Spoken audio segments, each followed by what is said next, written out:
Peregrís, recordo quan passaven els maeros per així per el riu? Sí, Com era això? això bonic tot.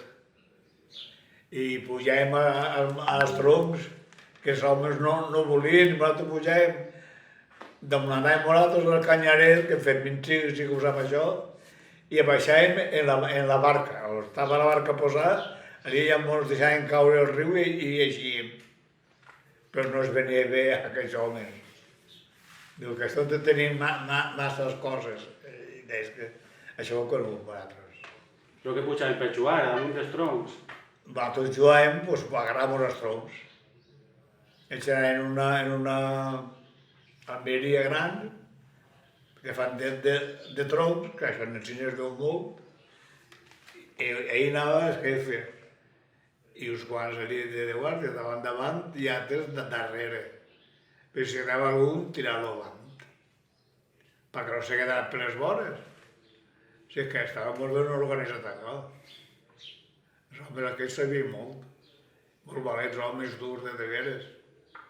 No com el que ara, que se'l jueguen de veure-ho. Dices les coses. Però si teniu alguna pregunta, ara tinc un moment. Sí.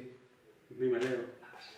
Pregunta-li també a les ganxers que baixaven. Si eren de Cofrents, de Besamunt de Castella... Recorda vostè d'on venien els ganxers aquells, en aquella època? Si venien...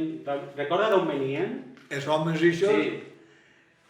ells diuen que era de baix de la Ribera, del Cuya Carret i de tots aquests puestos, pujant poc amunt, i després s'enduïen per aquí, passaven per la barca i sempre parlant d'allò que tenen vostès, que tiren pacadits a realenc d'això, per ahir anaven els ganaus i això.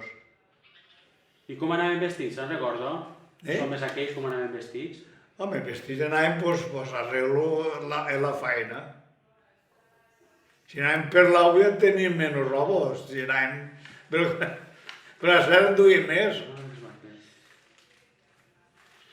Ara vaig ensenyar-li per aquí unes fotos, a veure si se'n recorda vostè